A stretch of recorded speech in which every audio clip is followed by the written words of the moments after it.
Bleed one with your body in the sun. Yes. You wreck our marks and you told yourself to dance. You're the best. You keep asking the question when you're not supposed to mention. When will I be famous? I can't answer that. When will I see my picture in the paper? I can't answer. I can't tell you when you'll see your name up in lights. When will I be famous?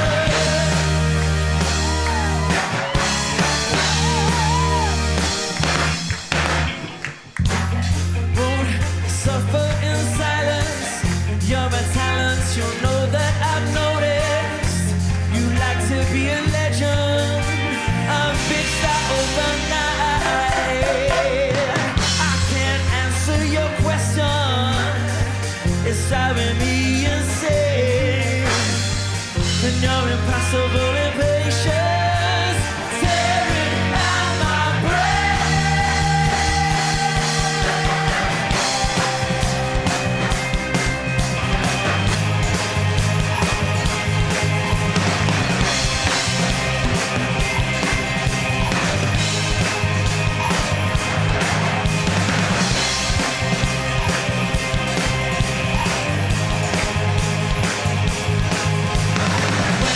Will I be famous?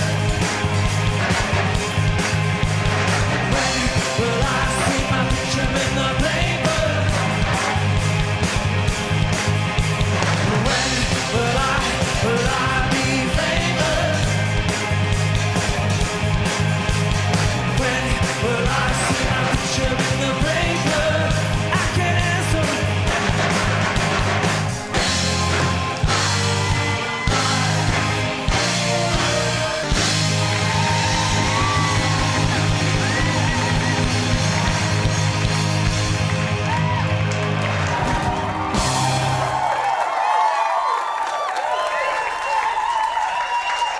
Nice one.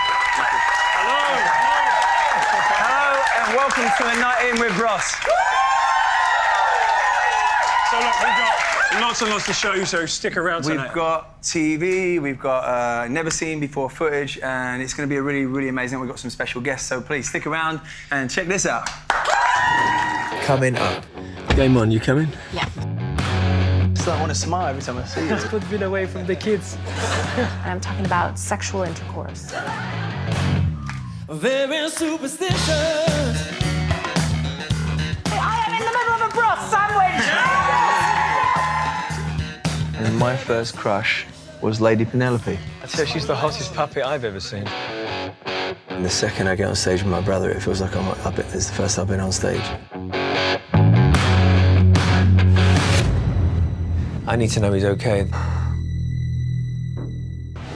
So here we are in one of our favourite places, our retro den. We can take a night tonight and remember those days where films and music and moments in our lives were important and they became the fabric of who we are.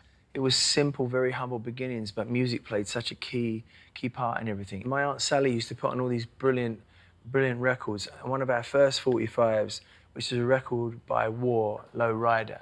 We actually got if you can grab that one up there, because I actually put it there. It was actually one that was prepared. But this was the first song that actually made me want to be a musician. Strange enough, this was one of the songs on our top 10 list that we both chose the same. Oh, is it really? Yep, absolutely. It's almost like we're connected and twins. And Totally. You know what, I might put it on. I think, ready? Got Crackle coming here. Okay, Ready? Crackle. Crackle. Oh, Crackle. Here we go. Yeah. Turn it up. All my friends know the low rider. No matter what mood you're in, that song's definitely going to fix a few things, right? It's definitely when you just want to pick up the phone and book a holiday.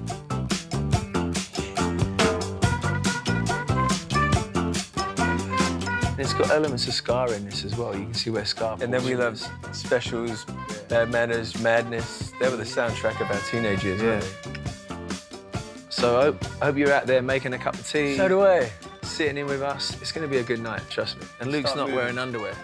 Which is just normal for me. I do try putting them on occasionally, but it doesn't work for me, you know. You're the one that I know that you loved. You loved Ian Jury in the Blockheads. Hit me with your rhythm stick. Hit me with your rhythm stick. I played it and played it and played it. What I loved about Ian Jury, truthfully, he overcame an adversity, polio. Yeah. And to me, I think he was one of the pioneers of punk, but he brought sophistication to punk, which sounds somewhat of an oxymoron, but that man did it. Let's play the video. Here we go. Let's see it.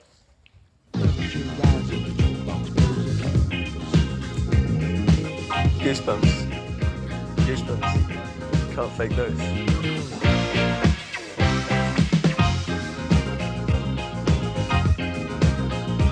In the deserts So cool. of Sudan and the gardens of Japan.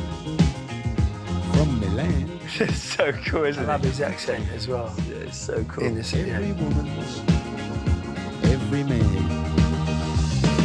Hit me with your rhythm stick. Hit me, hit me. Je t'adore, ich liebe dich. Hit me, hit me, hit me. Hit me with your rhythm sticks. Music. Strive to be a lunatic. Hit me, hit I like this me, bit. Hit me. Bam, look at that. Two saxophones. That's Come epic, on, right? Why not? If you can. Why wouldn't you want to become a musician after watching this video? Bravo, Mr. Ian Jury. It's this one music video that tells me not only, again, the power of music, but the rebellion. It reminded me why I want to be a musician. Also, it instilled me with this desire to one day see if we could play on top of a roof somewhere. This is you too. Truly one of the greatest bands of all time. They are rock stars personified. They actually sent us a hamper once, actually. We were playing the Point in Dublin. Full of champagne. Champagne and things, and the message was simply, to the boys, from the boys. Strange, I actually spent a weekend with The Edge, and it was one of the most incredible times of my life. He invited me to stay with him, and I went water skiing with him in the Irish Sea, and I wore Larry's wetsuit, and we stopped off at a little island off of Ireland and had some Guinness. They didn't invite me, guys. I didn't get an invitation. Well, he's a drummer, you know, so it's... What does that mean? I know some people like to hang out with drummers. Now listen, man, I'm just seeing if we can start another fight. I mean, that's what they want. They really want us to fight, really. I never forget the first concert we went to, and I remember being so excited because it's the first time I actually went to see something, literally, not someone, something famous. And I was so excited. And me and my brother went with Sally, and we went to see Depeche Mode and Hammersmith Odeon.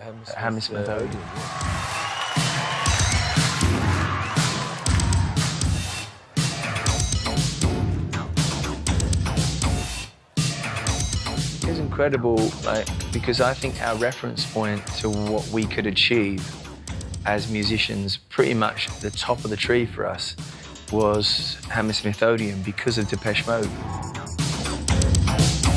And then we ended up on our first tour doing 5 nights there.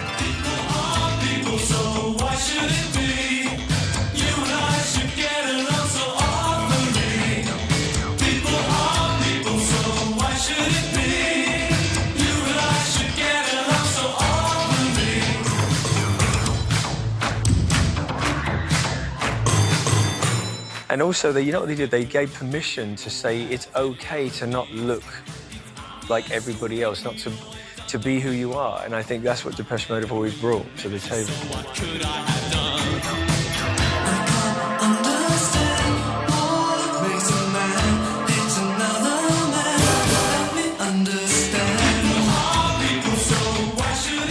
These guys really, really, really moved us deeply.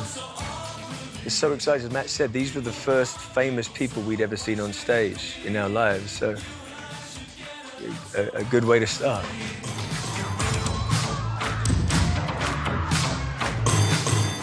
Nice one, lads. Depeche Mode. It was really strange when they asked me and my brother to do this show. I was so excited, and they said, "Oh, you got to choose your favourite music," and you think that would be easy, but there's so many influences in our life. Exactly. And, you know, we came from such a musical family. Yeah, didn't we did. Our mum could sing, our dad could sing, our Aunt Sally could sing, my granddad was a beautiful singer. Both me and my brother were extremely close to our grandfather, arguably one of the most influential men in our life. Remarkable man, yeah.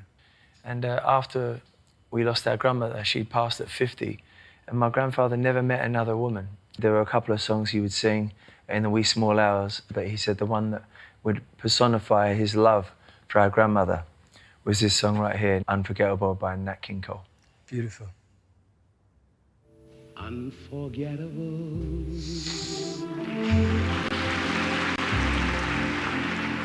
That got me. That's what you are.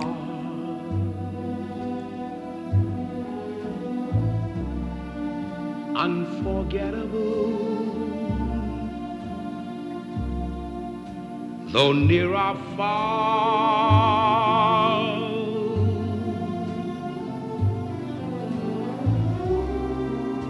like a song of love that clings to me.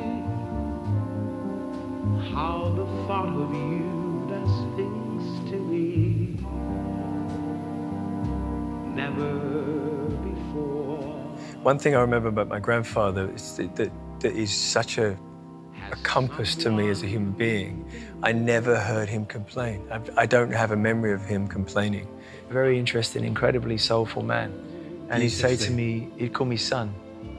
He'd say, you know, son, should we put on a bit of Sinatra, should we put on a bit of Mel Torme? And now I'm realizing how influenced I am tonally as a singer. And forevermore, that's how you'll stay.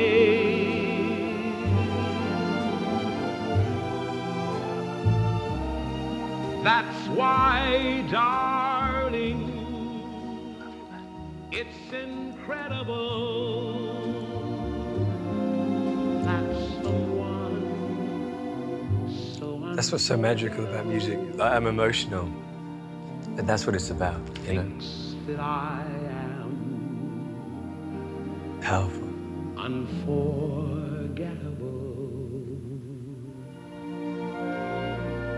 too.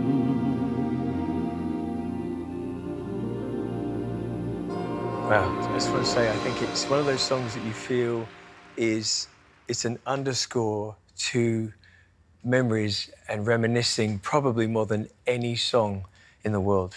Watching this, it takes me into a different place than being so familiar with music. It reminds of us when just you and me were just obsessed with music. That's the power of music. Yeah. And you know what I remember? There's lots of artists we're going to share with you tonight. There's one artist that really inspired both Matt and I. Great British artist. Katie Tunstall's going to be joining us later. Before we do that, please check out some of the trouble we've been getting up to doing live music in Belfast and London. Here we are, we're in Belfast. I don't know if you can show, will it bleach out if we go that way, or is it going to... Belfast doing a show? At the Botanic Gardens here in Belfast. And it's the first time we played in 20-something years ago, and I'm super happy. The good news is that live music is carrying the band right now. And that's a really great place to be. We're not being carried just by celebrity, we're being carried by live music and live gigs. People said, why Belfast? But we were asked to play a festival over there. And I'd never played an outdoor gig, and extremely excited to do it. Soundchecks are always problematic. I haven't, very rarely, I think I can count on one hand how many soundchecks were just spot on. People don't realise what you hear on stage is absolutely, completely different to what the audience hear. I can't feel it. I can't feel it. Yes. I can't hear my bass. I can't feel my bass drum. I know, It's almost an unworkable mix, but... Well, what do you need to make it a workable mix? Oh, it is what it is, guys.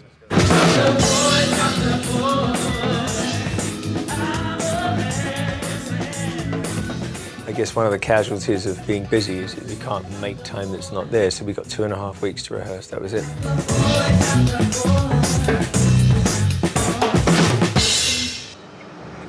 is, it was such a, I'm just being honest, such an unenjoyable sound that in a musical context, I couldn't really figure out where I was musically because I've only really got me. I've only really got me, bro. Can you hear me? Okay, yeah. Sure. Liquor's on and I'm running blind. Will I ever reach the other side? What I got is tunnel vision. My mama says, don't you look for it, it'll come to you. She's got lots of wisdom. Who's it gonna be? It's finding its way, and I think after Belfast tonight, we're gonna be really, in a way, we're gonna use this as the ultimate decadent sound check for Brixton. It's just such an amazing thing, actually, just being in the car, passing landmarks that just I certainly relate to being when I was a young kid. We're minutes away from Brixton Academy. We had a great sound check yesterday, so we decided not to do another one today because we don't really know the set anyway. So we're just going to wing it. I'm very, very tired right now, I'm not going to lie. But music, I always call it doctor show. So the show is always the doctor, it makes you feel better. We're turning up at the venue now and there's lots of people, so I am getting ready to jump out, so that's how I've got to say cheerio. This isn't the right way either, is it? No, this is the front entrance. No, you've got to go around again. This is the front entrance. I'm playing here tonight. I can't go through the front. Yes, please. All right. Sorry, mate. No worries, no problem. All right, game on. You coming? Yeah. Good, mate. Hello, guys.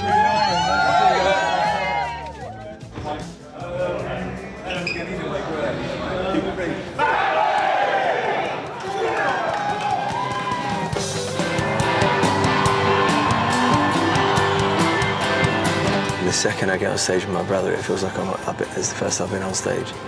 It's a certain energy that I feel when Luke and I are on the same stage. The fans were like, we've been waiting for this.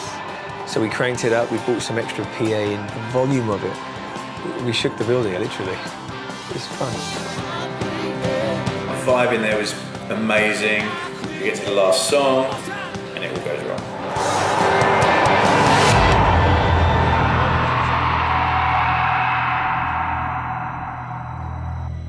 My heart just, it was like someone had gone boom, to see him fall that way. My heart just sinks. I need to know he's okay. I saw a light hit me in the face. I literally wanted to make sure I was still here. Luke said, "Are you okay?" I said, "No." As I stepped and I started to fall, my back actually hit that riser and I heard like a click. I knew that would have hurt. It was not good. It was not a nice thing to witness. It ended up being a violent fall. We have to sit him right on a flight case. You can't bend his leg. His elbow's smashed up. He's knocked his head. We get him backstage. We get the medic to look at him. The medic said that he'd only done some ligaments in his knee and bashed his elbow. I mean, it could have been so much worse than that. And thankfully, you know, he's a South London boy. He got back up and handled it. Like they say, the show must go on. In 32 years of playing live, I've never fallen off stage. It's been a real adventure these last few weeks, it really has.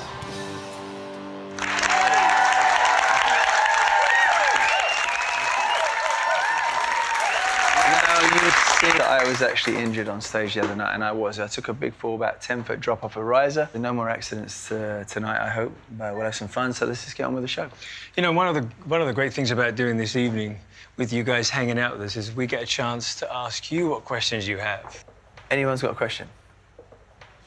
When you were children, what did you aspire to be? I wanted to be an RAF pilot, so that's why later in my life I learned how to fly an aircraft, just to get out of my system. It wasn't quite the fantastic jet experience I imagined.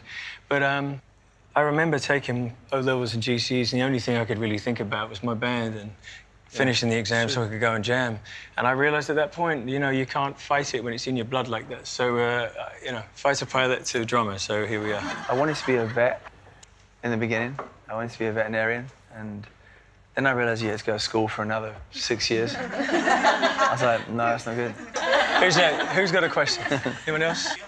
One second. What's the weirdest gift the fans ever sent you?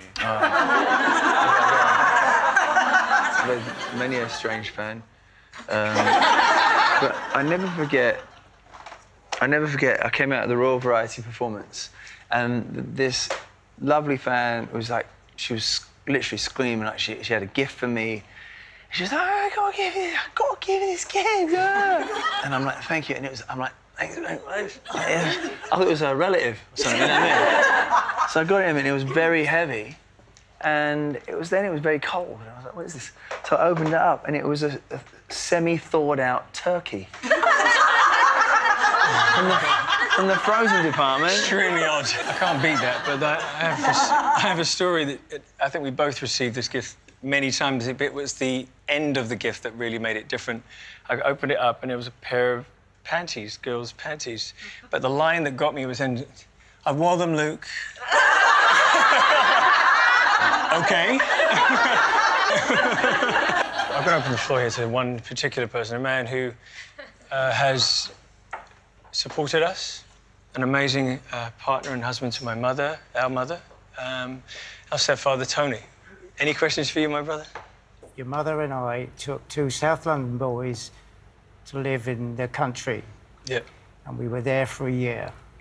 Do you remember what you and your brother said to your mother on the way home? You remember? And what did we say? You literally turned round and said, isn't this beautiful concrete? Yeah. London boys. I've got a little story about Tony, because after Mum passed, he lived with me for 4.5 years, and he's only recently left, thank God. And I was in the gym, and Tony texted me. He says, Matt, I've done something I've never done before. And I'm thinking, oh, my God, Vegas, you know, I'm thinking the obvious, maybe, you know. Anyway, so he comes into the gym with his cane, he's like walking along like this, you know, like he does. We take the piss out of that. We're just a horrible family. And I said, what is it, Tony? Can you just tell me, is everything all right? And he goes, I've got to tell you, I've just never done this before. And I said, what is it? He went, I had a pedicure. But that isn't the funny part. Do you know where he had the pedicure? At Walmart. They do pedicures at $5 pedicure in Walmart. Any more questions? Anybody? When you first came to Australia in the 80s, it was crazy. What do you remember about it? How long do you have? I think Australia, for us, was arguably one of the greatest memories of our life. Mm-hmm. When they said, you know, hey, fellas, you're going to go and do an Australian tour. We're like, does anybody even know who we are over there? And I'll never forget the pilot said, could everybody except the Bros party leave the plane? We thought we were going to get arrested. We thought we'd stolen something. But we had this strange sound. And we like a gig almost. We walked out of the plane and we just saw this, like, you know, 10,000 people. You know what? It's one of those memories that's very hard to explain. You know what you should do? There's a news report that we have, so check it out. This is how it really was. Certainly by tomorrow, all ABC staff at our Melbourne studios will know who Bros are. Like their arrival today, Bros's visit to our studios tomorrow to co-host the pre-recorded Saturday morning show The Factory has been well publicised on pop radio stations. For the unknowing, Bros are a British trio of 18-year-old twins and a 17-year-old who perform with a backing group of 4. Their only album has produced 4 top 10 singles in Australia and the UK. OK, this is part of the show we're super excited about. Ladies and gentlemen, Katie Tunstall!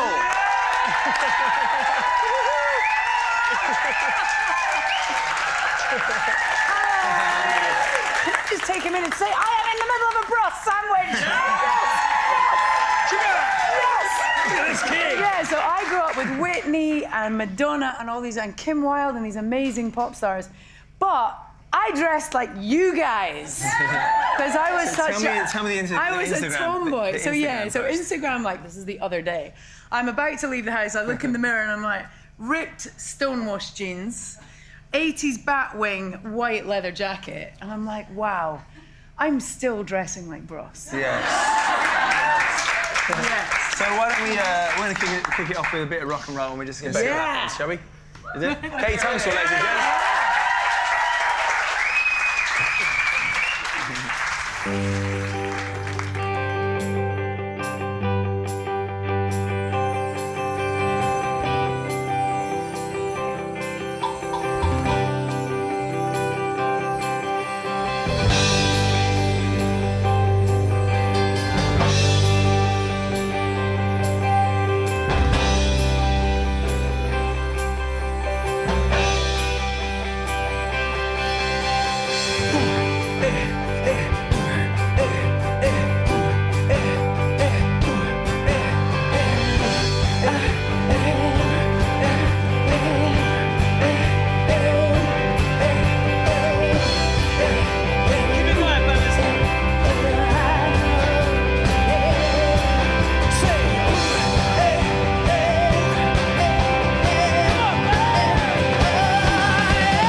Yes, I do, and I quit, yeah.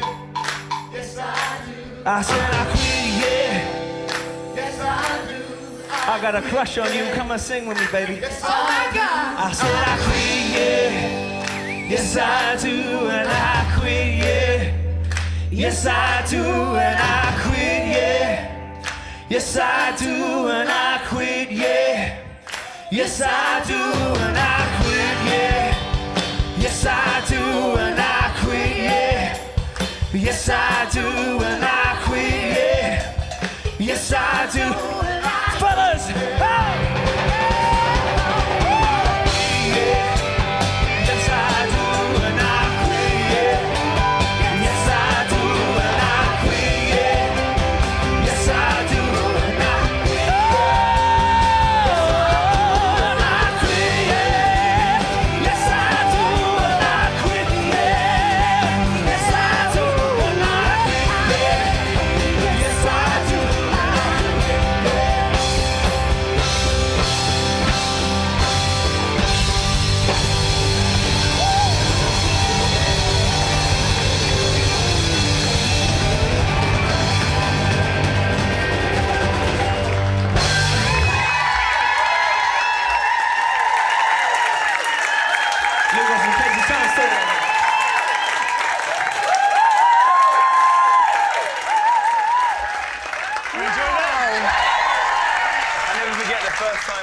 saw Katie Tunstall was one of those musicians, very much like Amy Winehouse, was one of those inspirational kind of artists, and she came out of that song. Woo!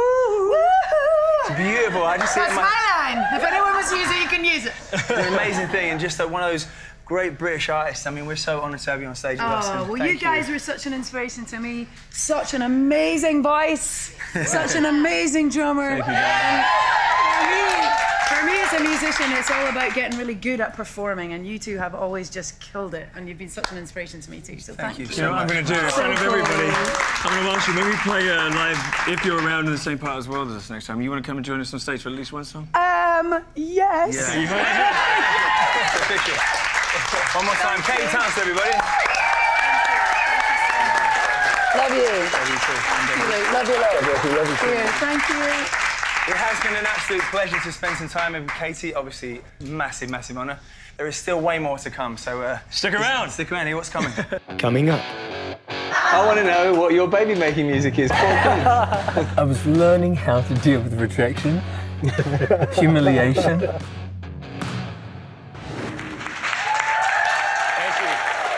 Now, Matt has always wanted to have his own talk show. And so I'm very honoured and actually very excited to introduce the very first ever, here on BBC 4, Matt Goss Talk Show. My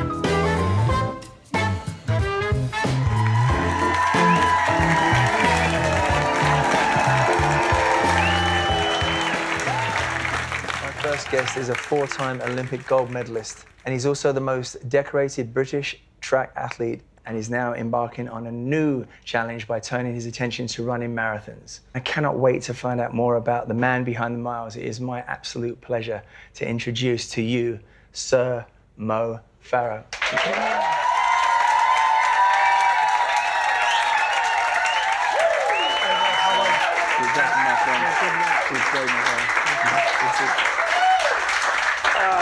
It's nice to see you. You too, man. You got one of those smiles. I just want to smile every time I see you. Could have been away from the kids. Before we start, one of the things I'm going to get straight to it with you because you just intrigued me. I need to ask you, do you prefer the track where it's a discipline, you know exactly how many laps you have? Where in a marathon, is it a landmark or is it a building? What is it? Is it just miles, or is it? Are they two different things? I'm still learning in the marathon, to be honest, because track I've dominated so many years, won so many medals, and kind of the only way in life you learn is being able to, win, lose, win, and then you go look back and go, how did I lose that race? What do I need to do? How do I beat him? How do I beat him? And calculate it in your mind, right, and figure out a way of you to win, how you beat these guys, and that's what I learned on the track. And last 10 years I've won decent medals, but before that, decent. I wasn't winning. 4-time gold medalist. So, do you have any what's the music you love to train to, or does it differ? It's different. I love all music, to be honest, and sometimes I am a bit of garage. I grew up listening to garage and hip hop. Now I quite like Stormzy, Rich 32. So are you running to the beat, or are you just in your own place? I'm just in my own place, and sometimes you hear the song, and I'm so bad at music anyway. Right. Literally, if you tell me to dance now, so you think you're in time, right? You're one of those guys that get the arms out. What about romantic music? What's the baby making music? Baby, you got 4 now. So I want to know what your baby making music is. We all do now. You got 4 kids. That just depends. I love my kids and my wife, and for me, it's about being able to spend quality time with them. We have a family picture of you here. Beautiful picture. Yeah. Are you one of those overly protective fathers? Are you I am. You intimidate the dudes? Well, my daughter is 14, and I'm a little bit more strict because I know when I was 14 what I was like. Right. So I still want to know the baby making record. Sorry, no, I'm just. What's your tune? I'll tell you in a minute. I haven't got 4 kids. You have. So. What do I like? Yeah, you know. Marvin Gaye. D'Angelo. Stevie Wonder. I don't mind. Stevie Wonder. So, Mo, there's something that I do in my life, and people think I'm eccentric. I don't really care, but it's I I have a glass that I have named Harry after my grandfather because I do like my alone time. Yeah. And I go into my conversation corner in my house to have a little drink, and I have an open conversation with my grandfather. Yeah. I name my glass Harry. Harry. So me and Harry have a conversation. I would like to give you this gift. If you take a look at it and tell me who you're going to name it after. Yeah, it's proper crystal, isn't it? Who are you going to name this glass after? So one day, hopefully, you and I can have a drink with somebody we love. It's a tough one for me. It's like, I never did talk about this, but it's a mate of mine used to train with me, and at the time where he passed away, we were in training camp. When was this? In South Africa. That was in 2002. Okay.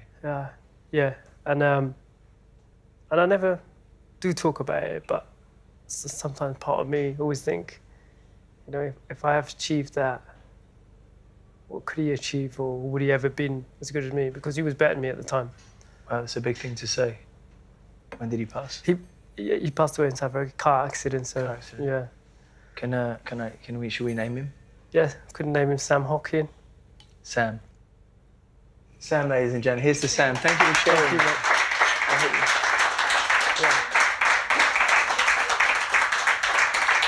Thank you, mate. It was a lovely drink. Because what you said was incredibly generous about him. And I appreciate that. And it brings me to something that I wanted to ask you, because obviously you and I are twins. Yeah, we First of all, if you could briefly tell me about your brother. So what actually happened? Because I'm so intrigued. So when we were younger, my brother was really ill, so he couldn't get on a flight. So I came to the UK, and he was still in Somalia. And I was 8 at the time, so I didn't know. And I knew in my mind, I was thinking he's going to join us. He's going to join us. Didn't join us. Months went by, and then the civil war kicked in. So, and my father went back there, could not find him, moved around, because obviously, you know, the situation in Somalia was bad at the time. And then my mum went back over. When was this? And found him, like, I think 5 years later. Oh, so that was like a big deep breath moment for you. Yeah, it was difficult, but at the same time we could talk on the phone. And then I went back in 2003 to Somalia, saw my brother and my mom, and that was the first time we reunite. I couldn't imagine not knowing where he was. It would be all-consuming for me. Yeah, it was difficult, and I think in our family as well, it did cause a lot of issue, because it's something inside, you know. As myself, as a parent, I look at my kids now, would I ever separate them? If at the time, you know, obviously it was better for him and he couldn't travel. There was no choice. But at the same time, I don't think I could ever imagine my twin girls being separated. So he's back in your life now? He's back in my life, and he has been back since 2003. We've been constantly in touch, and he's married, and he married a twin, because he wanted twins himself. He's got twins. He didn't know how it works, by the way. He has twins? No, he married a twin. Oh, he married a twin? Yeah, a twin. So we've got a picture here of you being reunited and stuff. Is that... Oh, here he is. He's just back in my house. So beautiful. Yeah. So how often do you see each other now? Try and see him every year, if it's possible. Would you like it to be more? I'd love to be more, and we'd love to have a big house next to each other. My kids, his kids. He has got 9 kids, by the way, which is different. And so he really is music. He's like. I don't know what tune is it. We need to ask him. I need your brother's playlist. It might be on repeat. One song. All right, darling. I need to ask you, first of all, what's next for you professionally? What's next? The biggest thing for me is being able to, if I can compete at the Olympics again in 2012, which, not 2012, 2012. That's incredible talent that you can run back in 2012. That's incredible, Where's the machine? man. You can go back in time. Yeah. No, 2020, as you said, it'd be incredible to do Tokyo one more time and see if I can get a medal for my country. That is the big one. And before that, I'll do Chicago Marathon again, try and defend my title. Listen, I have every absolute faith, and we have every faith. This country absolutely loves you, Mo. So Mo Farah, ladies and gentlemen. Thank you so much.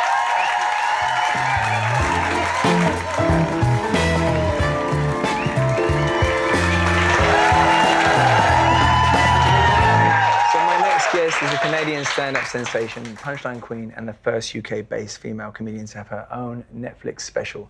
Please welcome the incredibly talented Katherine, ladies and gentlemen.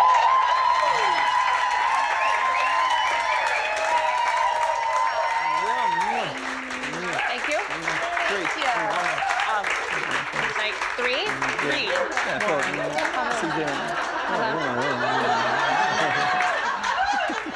I just don't know how many it is. I mean, when in doubt, just keep going, right? Is, yeah. When in doubt.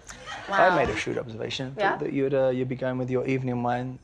Yes, my daughter thinks white wine is for the day and red wine is for the night. That's a good job. You've Yeah. got a daughter with good observation skills. She's very perceptive. How do you feel about what do you drink in the day? Is it different from what you drink your usual now? I'm not really a big day drinker, but if I do, I will probably just stick to an old-fashioned or a scotch on the rocks. And Why wouldn't you drink in the day? I don't really know. It's a very good point. You're an artist. You work Yeah. at night. I am. I think have a drink at lunch, sober up, get Right. to the show. Really? I've been a big fan of yours, Matt. I was introduced to Bros by Jimmy Carr. I went there for Christmas, and what did we put on in his home cinema? Bros. Oh, really? Yeah, the documentary said you've got to watch After the this. screen stops, okay, yeah. And we absolutely loved it. I thought you were so compelling. Oh, my God, what a lovely thing to say. Thank you, my love, thank you. It's funny because when I was watching you, I know that you have this all big bravado in your thing, but I do feel that you are a sensitive soul. Are you sensitive? I am. I have crystals. I have crystals too. Really? Oh my God. So, excuse us a second. Of the metaphysical sort? I do, yeah. But I don't believe in they need to be cleansed or the sun. I think they came from the earth. I'm kind of a free spirit when it comes to all that stuff, but I do love them. So you don't charge your crystals in the sun to give them energy. You just put them around and you think that that's good enough. I do. I think they came from the earth. I think it's enough.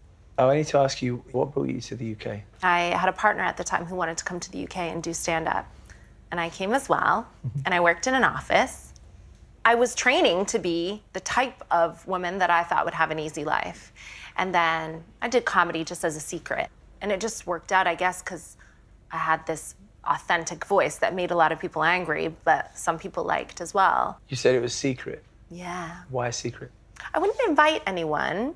I don't think you should invite people to watch you do stand-up comedy.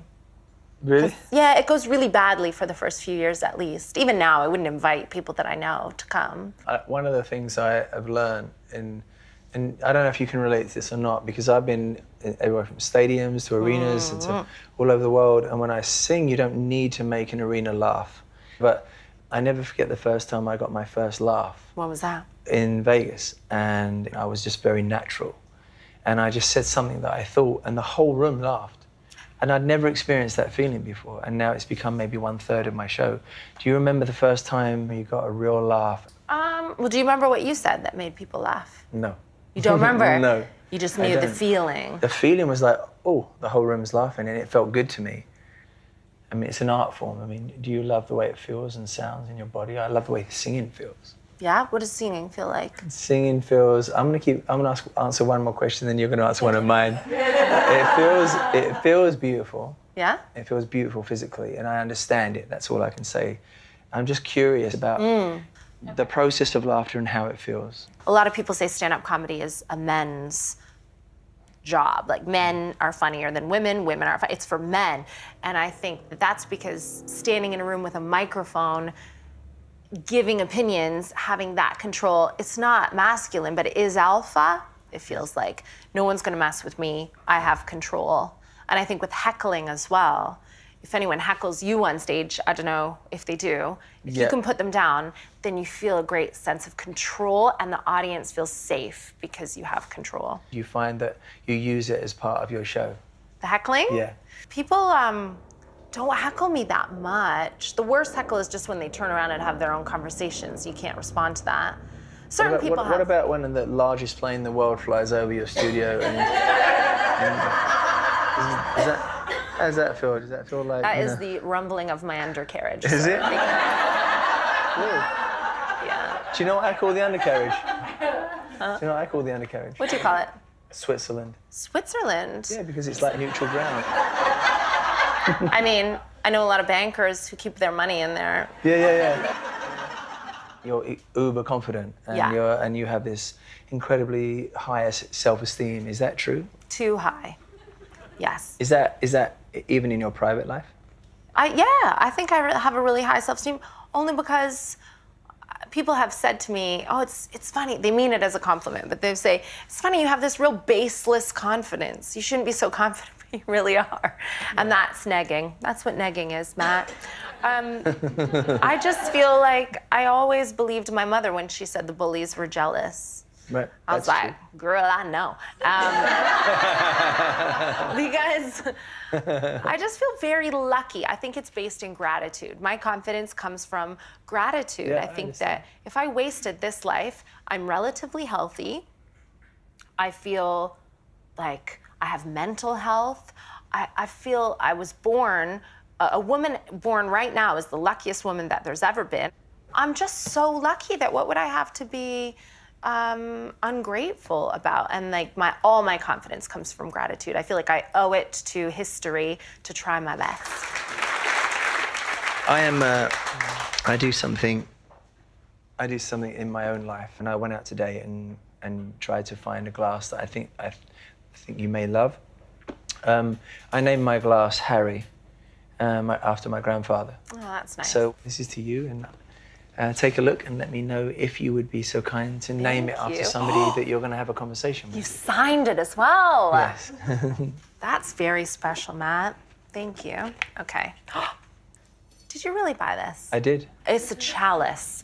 It's a chalice. You're And a that's queen, exactly, right? You're queen of it's very comedy. Heavy. I love this. I'm going to call my glass Connick Jr. because yours is called Harry, and you remind me of Harry Connick Jr. Very handsome, very soulful, and I think that you and I could make very beautiful music together, and I'm talking about sexual intercourse. First of all, I want to say this to you. Leave tomorrow, so if you want a long, meaningful overnight relationship, I'm down. So. Don't, the Brossettes will riot! Cheers to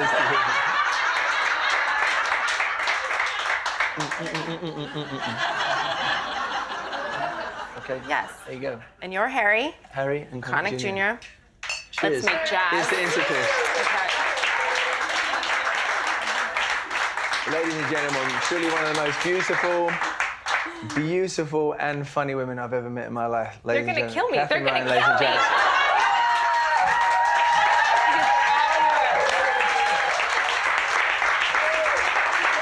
Thank you. I don't have anger though.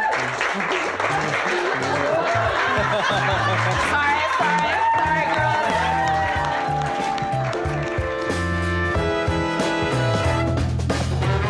Coming up. I'm sparring less now because I just don't want to get hit. Luke Goss. Well, this isn't nerve-wracking at all, is it? A little tingly balls moment.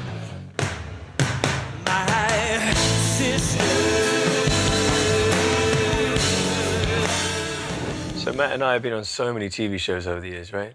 Yeah, all over the world. Yeah, for years and years and years, but one particular show and one particular host, so Terry Wogan, holds a very special place in our hearts.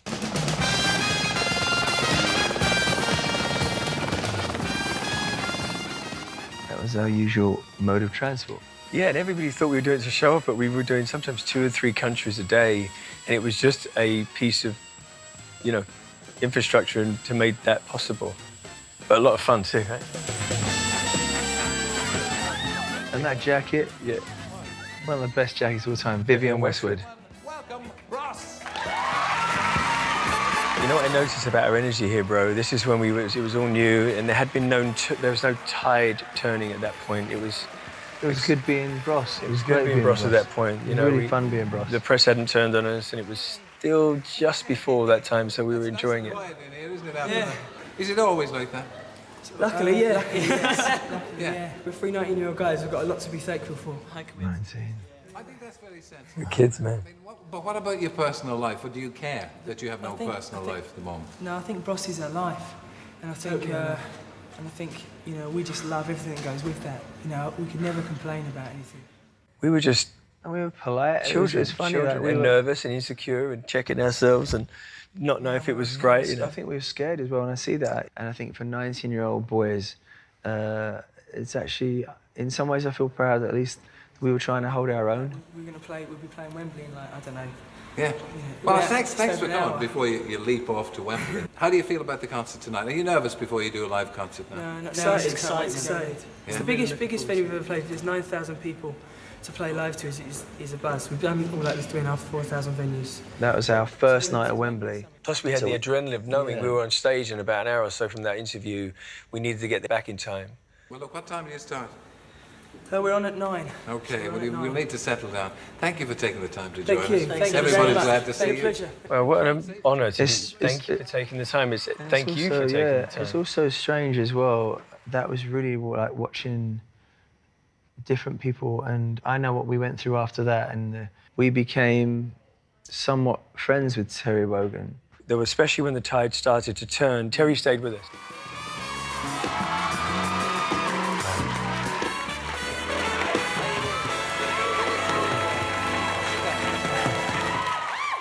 I've never seen this.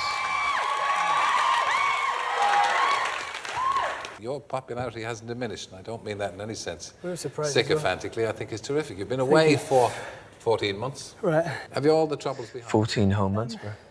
Yeah, but obviously there's still a few things we're sorting out. You see, I mean, it's not as bad as you may think, the bad publicity that you've had. You weren't very bright about the money to start with, were you? No. We had the key to the candy shop, you know. I know, I mean, it's easy to say, but I understand. I mean, we were 18 years old, we had our first #1, we had the key to the candy shop, and we just overspent, really. We were in tremendous pain there, like tremendous pain, and we were humiliated. And you've got to put this in perspective, and I've said this before, but all we did at that time was lose some money. That was an agonizing part of our life. We couldn't blink with it without it being wrong. I think honestly people genuinely thought we were like these 5'3" Ken dolls that just had no brains and were absolutely vacuous, and it was extremely annoying. Just because we got screamed at, our music got, you know, like discarded for a minute. Discarded. Yeah. Has it had a bad effect on you? Have you let it depress you in any way? I think at the time, I mean, we were pretty depressed. I mean, at the time, it did actually get us down quite a bit. And it mainly when it started affecting our family and friends, I think that's when we decided to go and move out of the country for a couple of months, which we did. It's actually very difficult to watch because I was looking at my beautiful brother, and we really were, at that point, we really were leaning on each other because we couldn't get away from our own fame. And that's one of the reasons we went to LA. It was not to get our ego stroked or to make a record. It was simply to breathe again. And let's hope that you get the press turns a little more kindly, because you've had your share, haven't you? I think so. Yeah, I think we've done our apprenticeship, I think. What a sweet ally. It's nice to have you on again, fellas. Thank you. Wish you continued success. Thank you. Matt and Luke.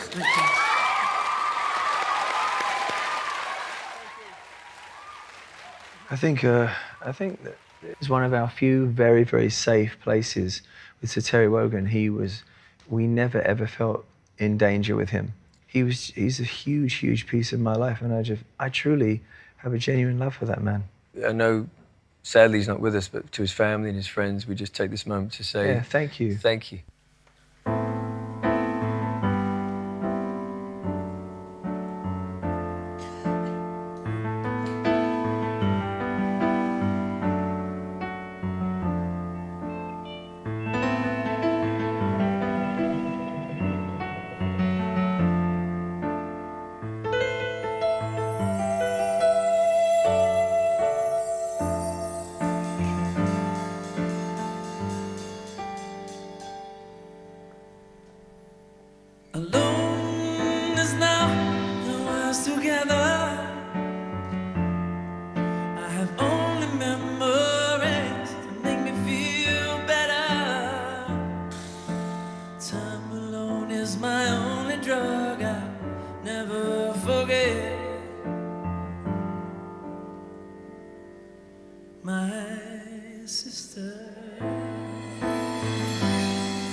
sister.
Hi guys, welcome back to the Retro Den. Being in the public eye, you get photographs taken of you all the time. We've been on like hundreds and hundreds of covers all over the world, but we've I think got we'll put some some here. really, really very personal pictures in here. Just do it.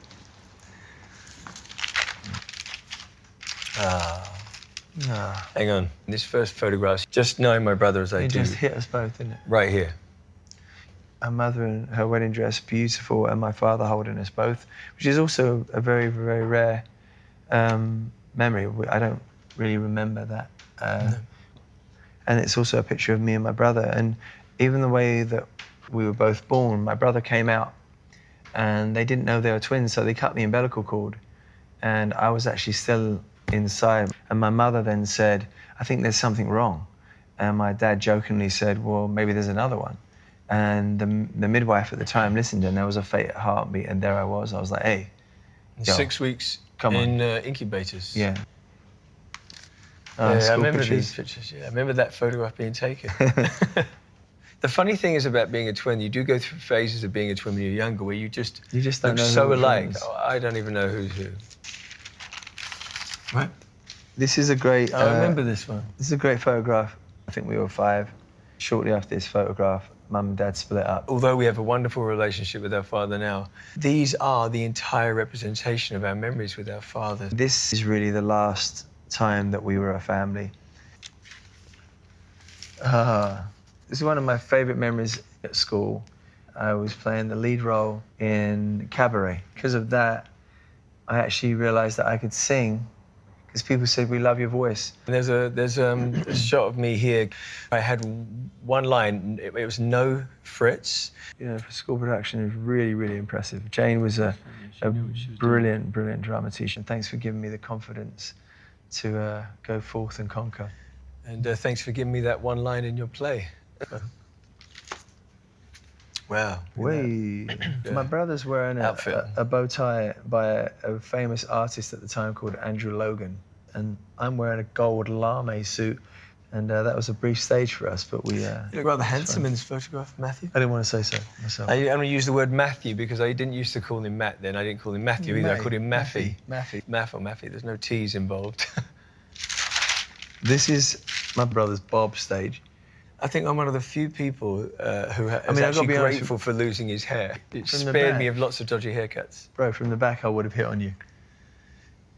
I think we should move on. Oh, cool. Yeah. The Big Push tour, Hammersmith Odeon. Entering on wires, and the only problem is the harnesses would sort of accumulate all of the real estate in a small area that needed. The harnesses made us look rather well endowed. which is really good. But we're genuinely hung like acorns, so. Speak for yourself, bro. Well, obviously. Let's move on. That is basically my mum personified. If you look at the way she is gripping onto her boy's hands, we were lucky to have her. The world could be falling apart around us, and we would believe, she would make us believe everything was okay. Yeah, she'd bring a smile, always, no matter what. I love this picture of you. Thank you, mate. You know what happened? I went out to the Joshua Tree and I decided to spend 4 days, 4 nights in the desert and write a book that would both be a catharsis and for me, but also help other people in the same situation.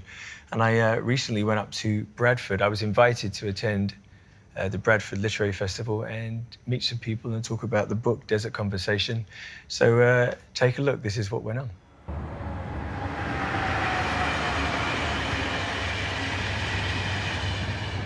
We're going to Bradford Literary Festival. I was asked if I wanted to attend this year and talk about a little book I wrote called Desert Conversation, which is about, it was described recently in one review as a self-help and sort of a slash memoir of a desert trip I went to alone. I went 4 days and 4 nights out in the desert by myself just to meditate and face some truths, not only about internal pain, but the journey of life itself. Please welcome Luke Goss. Thank you. Thank you very much. Wow. Thank you. Well, this isn't nerve-wracking at all, is it? Thank you for coming. Today means a lot to me, actually. I've been looking forward to it for a while because I'm certainly not going to waste an opportunity to encourage people having to have a better life and a better experience in the journey of life. One of the things I realized about this experience in the desert was I realized I wanted to get back to that boy before I had my little heart broken, because he was the wisest version of myself I've ever been. He was a boy full of wonderment. And I always say, never lose wonderment. Don't buy the Bentley and pretend you're not excited like a school kid. It's silly. If you had a Fabergé egg, and there was one Fabergé egg just came to me here, it would be in auction in Sotheby's for what, 100 million? It's a fraction, it's a molecule of what you're worth, because there's one of you. But we've been convinced that there's things out there worth more than us. There's nothing more valuable than you. I see competition, I see abuse, I see ego, frustration, loneliness, depression, and I think, seriously, social media is a big fat subject to me where I feel trolls have become more powerful than God. I had this vision once when I was meditating, and it was a lake with reeds, which is strange. My grandfather was Harry Reid, but the reeds were sticking up, and the water was very still, and there was these tiny reeds that had just broken the surface of the water, and I was like, that's what God is. He speaks there. Does anyone here meditate? I did a long time ago, but I just kept falling asleep. Were you sitting up or laying down when you meditated? Sitting up. Is that a true story? Yeah. Okay. Just kept falling asleep. Well, if you can sleep sitting up, I want to know what you're doing. It's such a respite from the noise of social media, and I play Native American music every day of my life before I sleep, and it comforts my soul. So maybe in a past life I was lucky enough to be part of the Native American community, you know, wishful thinking. I'm a working class boy from London who wants to change a couple of things, because I just don't think we're heading in a direction that's going to put us in a great place. If we really want to look at ourselves as a global community, before we do that, when we're invaded, if that ever happens, by an alien force, but it would be nice to think that we can get to that place before that crisis. I only hope in my lifetime I see someone make an effort to bring a collective energy between us as a planet, because the obvious thing is if we get invaded, then we come together as a human race. But it would be lovely if we did it before that. Well, I was just going to finish off by saying I did fall a bit in love with you reading the book, and I've fallen loads more in love with you. Ladies and gentlemen, Luke Goss. Thank you, guys. Thank you. Thank you. Really, thank you, thank you, thank you, thank you. That was the Bradford Literary Festival, where lots of people showed up and wanted to hear about the book I'd written, and it was from an experience of life, and so it was a really beautiful time. And so thank you for everyone being there. But before all that stuff of life inspired me to write that book. There was a lot of goofy times watching morning TV on Saturdays and stuff. We used to love watching TV a lot, and some of these things that we're going to be showing now, we actually chose because they were more than television.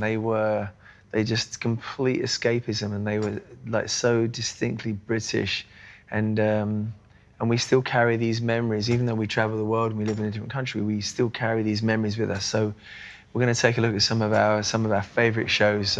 Enjoy. See, nowadays, these modern Eurobirds, they Oh, go this is for my more favourite clip. mature men who've made it in life. Yeah? Is that why we're having no luck? No, I haven't started yet. Just building myself up to it. Yeah, well, you better hurry up. It'll be closing time soon. All right, all right.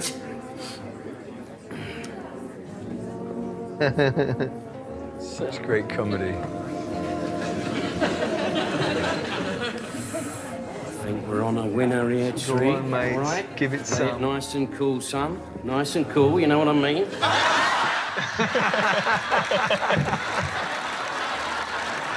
He's keeping it cool, isn't he? Where's he gone? Style it out, Del Boy. Style it out, mate. A little chicken move like this. Yeah, I'm all right. Shake it off, shake it off, son. Nothing wrong with this. Shake it off, I'm all son. good. I'm sorted. Time to go. Done the knee in like I have. I have such affection for these guys. No, you're cramping my style, mate. You're cramping my style. Do you know what it shows me? That even though as they're actors, public figures, but they got into my heart, you know, and I think that's the beauty of entertainment industry. It got deep. But we've seen that a million times. You can't wait for that moment to happen. It's like. But a fondness, like if you meet those people It's out like of me, context, that was like you me still the have other love night at for Brixton them. Academy. Oh, when you fell off. Yeah. Yeah, but you know what, dude? I have to tell you, I've done a few stunts in my time. I haven't seen anybody get up from a 9-foot fall like that before. So bravo, yeah, congratulations. Anyone who was there. Thank you, bro. You're a bloody warrior that night. Thank you, Goose. But and not actually, you didn't style it out as good as Del Boy, but I wasn't doing this. Shake it off, son. It's all right. It's all right. Everyone keep seeing women like be famous. You know what I mean? You're trying to get rid of some of the old Brosh records. You know what I mean? Yeah, Make I a know. bit of cash on the side. Giving it large, yes. It's fun times.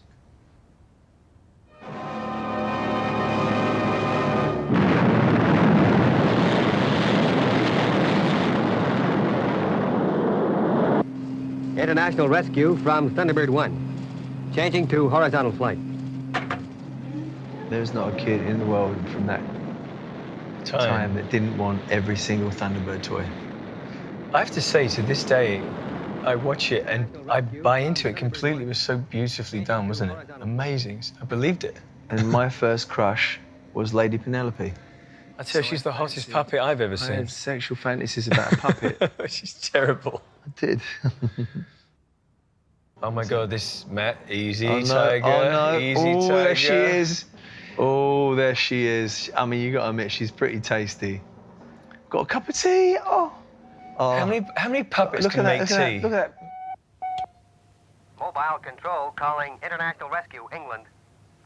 International Rescue. Lady Penelope speaking. I like Parker. Didn't he speak like this? He had a very strange voice. She actually is kind of hot, actually, isn't she? She looks like Joanna Lumley. Oh, well. Oh, the beautiful. Oh, Parker, let me hear. You called, milady? Say you're called, milady. Yes, Parker. Get the Rolls Royce. We are going for a little drive. Look at the brow game. Look at the brow game on Parker. Oasis brow game, look at that. Oh, whoa, that is some brow game.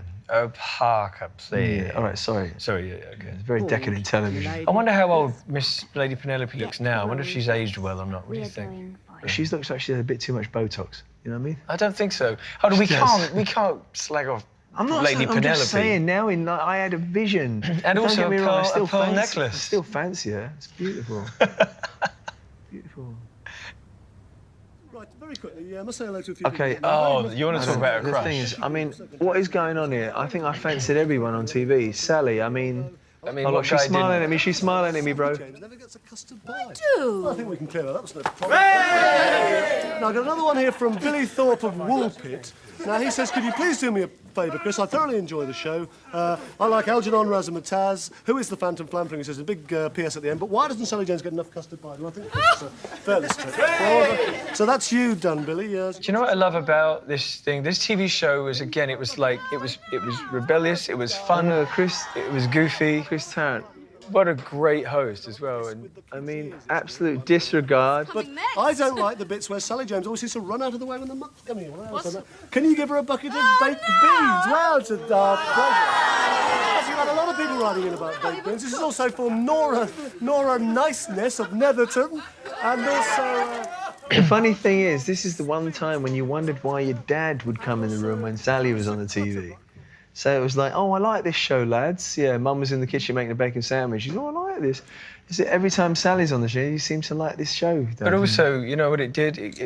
It was a real laugh. Like, we'd watch that show and it would just be a lot of fun and a big giggle. And like a sense of mayhem, didn't it? Right, and you couldn't watch it on your phones. You couldn't go and watch a rerun of it. You'd have to enjoy it. It would be an event. Like, we keep saying, this nostalgic evening with us and also sharing it. Yes.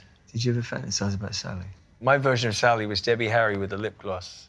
But you had Sally, I had Deborah, so it's fine. We were cool. We got it covered. Yeah, done. I hope you guys are enjoying a night in with Bros. I've got to get ready for another chat show interview, so I'm going to go and get ready and get changed. I'm going to leave you here to watch some TV. Actually, I wish I could stay, but I've got to go. I'm looking forward to see it. Actually. See you soon. So while Matt's getting ready for another great interview, I wanted to show you a clip with one of our national treasures, Freddie Starr. I had to get over a lot of nervousness for this thing, but take a look. You'll see what I mean. That's all right, mama. Just stay where you do. That's all right. That's all right. That's all right now, mama. Anyway you do. Well, mama, she done told me. Mama told me too. Son, look at you fool. I wish she ain't a good to you. Well, that's all right. That's all right.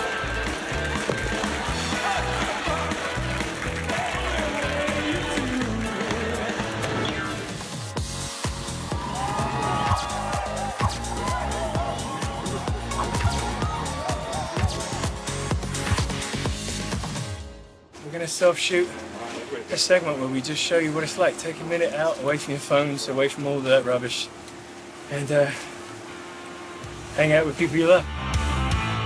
You behind camera, Miss Laura McCready. Edward, my brother, behind there, who's first assistant director, catching up, talking about film and our lives.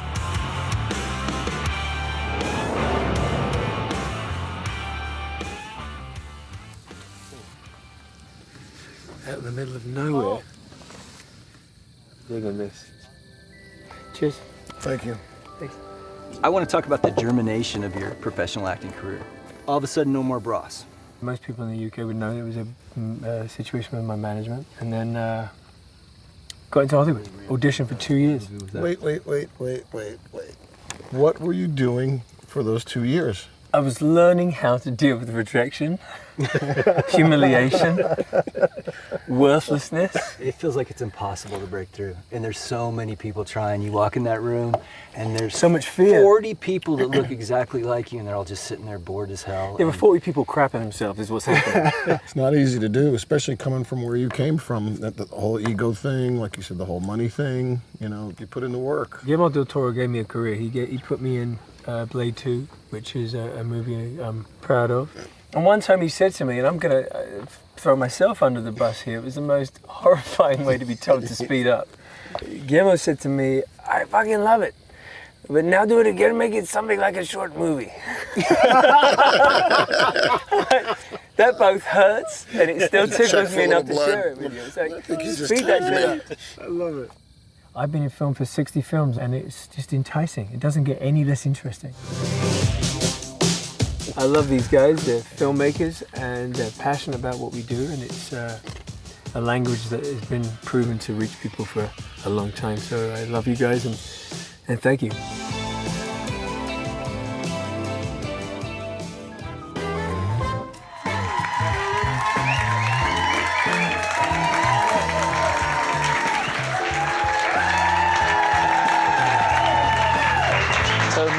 Guest and I have both experienced some of our greatest career moments in Wembley and in Las Vegas, but for very, very different reasons. While I was performing all over the world, he was throwing knockout punches. I am so honoured to welcome Frank Bruno.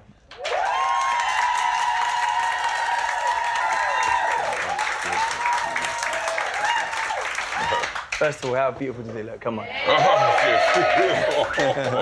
Gee, don't look too bad yourself. Thank you, sir. Flattery will get you everywhere, Frank. So it's different to most chat shows. I just want us to have a conversation, but can I offer you a drink? Yeah, can I have a stout with some blackcurrant in there, please? Put some lead in my pencil. Tell me why stout blackcurrant. My mum used to be a district nurse, and she said always build yourself up with a little bit of stout. It works. Stout and blackcurrant, and I'll have an old-fashioned, please. No problem. Thanks. One of the reasons I wanted to talk to you is I feel like we have similar sensibilities. I like the old-school sensibility, like common courtesy, good morning, please, thank you, and good night. No harm in that. The youngsters haven't got that today. They lost their focus and their discipline and understanding. That's what we were brought up with, and old school. But I think the old school is gone now because kids are doing exactly what they want to do. I think my granddad's generation was the best generation of all. I think that was I looked to him for guidance, and he always said, like, please, thank you, good night. Yeah. It can change somebody's day, Yeah, definitely. There's no harm in saying hello to someone or you. Thank you very much, sir. Very kind of you. Thank you, sir. Thank you. First things first, Frank. Yes, cheers. My friend. Cheers. God bless you. Cheers. Thank you. So, because I'm a huge boxing fan, and I followed your career, I'm a huge... And I followed your career as well. Thank you, sir. And No problem. I feel... I box 3 times a week still, and it's... You box? Yeah, I love wicked. boxing, and I spar. It's and wicked. It's good. Isn't it? I'm sparring less now because I just don't want to get hit. Yeah. But I remember when you fought Mike Tyson. Yeah. I remember seeing your face, and you were this beloved man, and you're always so kind to everybody, always so humble. Yeah. And it was the first time, I think, ever, I saw this fire in your eyes. Yeah. And I hadn't seen it for a while. Yeah. Respectfully. Yeah. Right. I really felt that you were ready to beat him up. Well, I trained very, very hard for that fight. It's very difficult preparing, especially when you've got to go to another country. As you go, time difference, and you're fighting in someone's hometown. The fight got postponed about 7 different times, but we eventually got it on, and the better man won in the night. I'll never forget when you knocked him down. I think I didn't knock him down, I made him rock like Elvis. Well, knock him down. I'm going to say knock him down because at that point, nobody ever seen him rattled in any way. Did you feel like, I'm going to knock this man out? I said, oh shit, I've upset him now.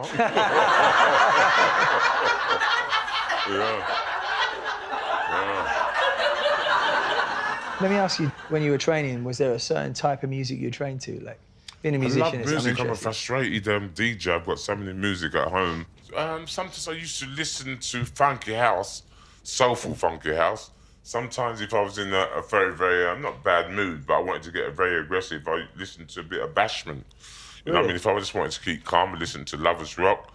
I've listened to George Michael. I've listened to you and your brother before. It depends what sort of like mood I'm in. But I've got a little room where I call it as my studio, and I've got records upon records and CDs upon CDs, and sometimes I just go in there and just shut off and just relax and chill out. If you wouldn't mind, I wouldn't mind go back to a boxing question because I'm such a big boxing fan. Do you think fame was an asset to you as a boxer or a hindrance? It made me get different things like that, but I never classed myself as being famous. I'm just a ducker and diver. But you must know that you're a national treasure. You must know you're Frank Bruno. All it is, you know what I mean? They see you in a different sort of like light, but I go to the toilet the same. If you kick me, I will go, ow. You know what I mean? I have stresses. Oh, yeah, ow. I have stresses as much as anybody else. Hassle, good days, bad days. So all I may have been on television or maybe in the paper, it makes me no more different or no more better than anybody. As long as you just keep it level, you'll be all right. You seem really, really comfortable in your own skin.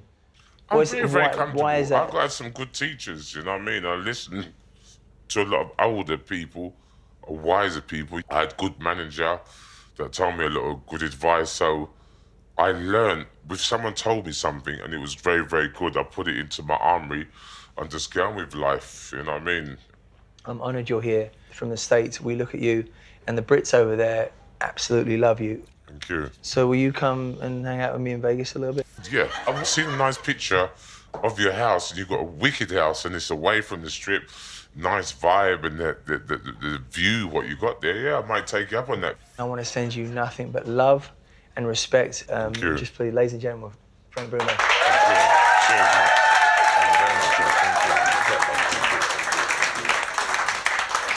I've personally been interviewed so many times in my life, so I've absolutely loved interviewing guests and listening and learning about them. But there's nothing I love more than just sitting down and having a simple conversation that ends up where you both learn things. Here's one that I had with my brother, Luke. Let's have a little moment. I just want to say to you, I want to say that we don't do this enough, brother. I agree. We just do not do this enough. We have a laugh. We've always got up to no good. I'm just saying, like, you're my best mate. You're my best mate. I never feel more comfortable. I just want to say, you're my best mate. I miss you, and I just want to make a toast to you and my love for you. I feel, and likewise, I feel safe when you're around, dude. I love you. I know we bash heads, and I was saying the other day, cheers, mate, I love you. We are extremely alike. We're very different, but we are also extremely alike. And there's the words that you would give me in a time of crisis for me, or in a time of panic. There is really only one voice, there's only one person that's going to talk me off a ledge, and that's you. It's taken 27 years to get us back together on stage. The people that care, care. We can't change who doesn't care, and quite honestly, I don't care about who doesn't care. But what I do care about is the people that do care. In honour of my mum, in honour of South East London, in honour of the tumultuous upbringing, in honour of the breakup of my mother and father, in honour of the day that Luke said that he wanted to leave Bros, in honour of when I kind of went weak at the knees and thought, fuck, I didn't want to leave Bros. I know, but nonetheless you did. I was made a solo artist at that point by default. Honestly, I wanted to keep going with Bros. I thought you wanted to do your own thing. I wanted to hang in there.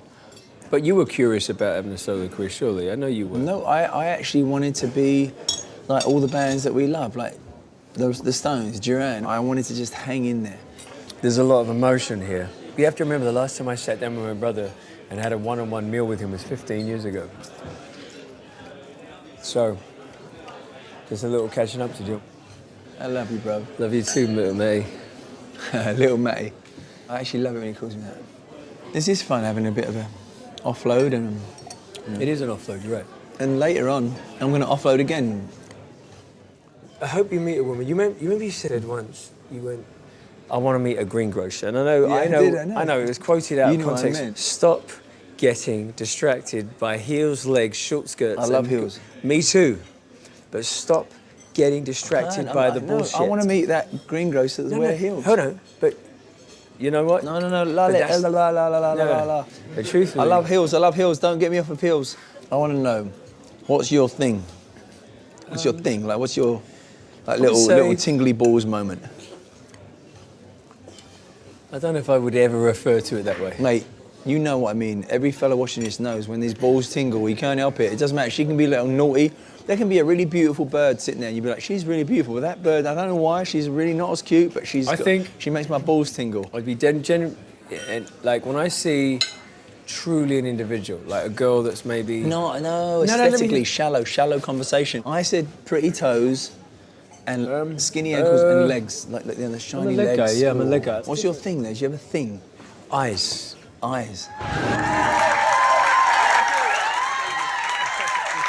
Okay, so before we introduce more documentaries and movies, including our own, It was pretty good, let's be honest. It was pretty good. and thank you for the support you showed us. It means the world to us. That's probably why we're here. But we're going to play a very special song. I'm going to leave this with you. Yeah, okay. I'll take this on camera one. Can you come in? Because I've got a bit of a confession to make. You might not know this, everybody watching this, but I made a very, very conscious decision to not be superstitious. So this is Superstition by Stevie Wonder.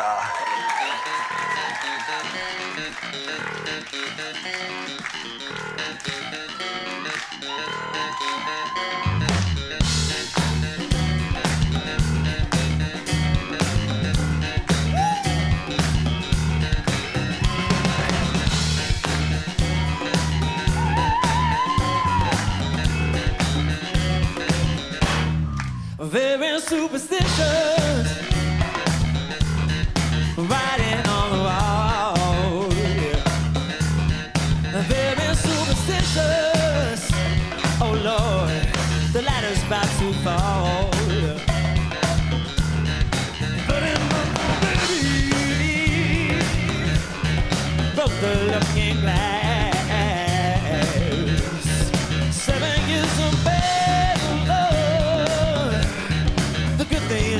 past. You believe in things that you don't understand, and you'll suffer. Superstition ain't a way.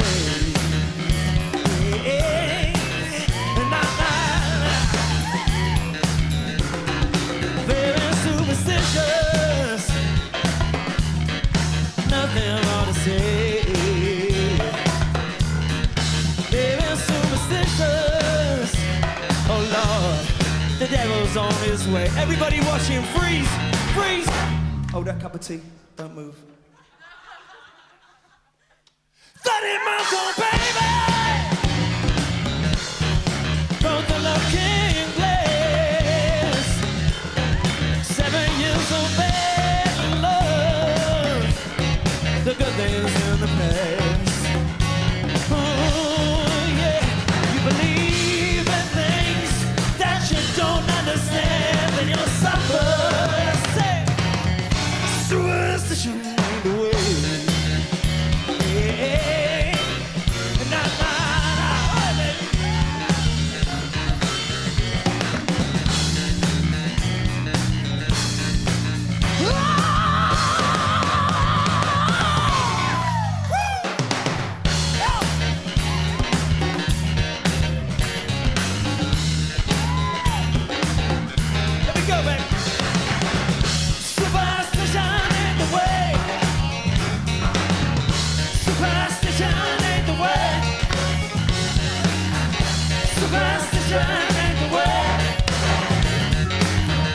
Superstition ain't the way.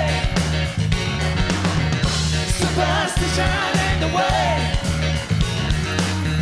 Superstition ain't the way.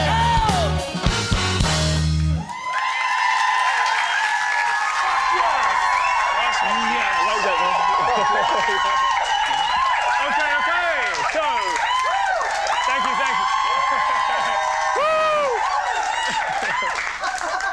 Get out of here. So, stick around because we're going to still be here after this, but check out our documentary after the screaming stops. We'll see you after. So all night long, we've been looking at things that have inspired us and influenced us. We've been hanging out with friends, family, and amazing professionals. This is no exception to that. This is an influence of mine that I am really excited to share with you. Led Zeppelin, my favorite band of all time. The lead singer is rock star personified, Mr. Robert Plant. Now, he's the reason, and his band, why I wanted to play that instrument over there. It's a documentary in his own words. This is Robert Plant, by myself, a documentary I'm very excited to share with you. Let's take a look. So this next man is one of the biggest influences in my life. He was also a connected point for me and my grandfather, without question. It was one of those moments when I knew that somebody was going to make my life change. And as I got older, I knew that I wanted to sing different songs with more composure and be more connected to the lyric.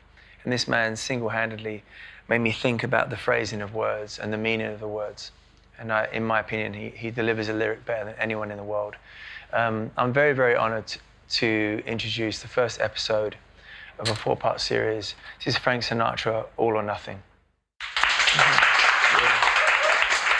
Well, that's it from us. Thank you so much, everyone, for spending the evening with us tonight. And I've got to be honest, I've enjoyed every single moment. It's been amazing. Did you guys have a good time? And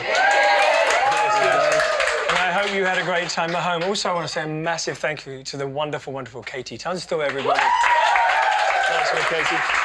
I'd also like to thank everybody on my talk show, and also to the audience out there tonight. You've really, really given us so much drive. Thank you for making us feel HOME. Of course, a big thank you to BBC4 for allowing us this privilege. Until the next time, ladies and gents, we love you. We love you. So God bless farewell you. from Ross Bennett.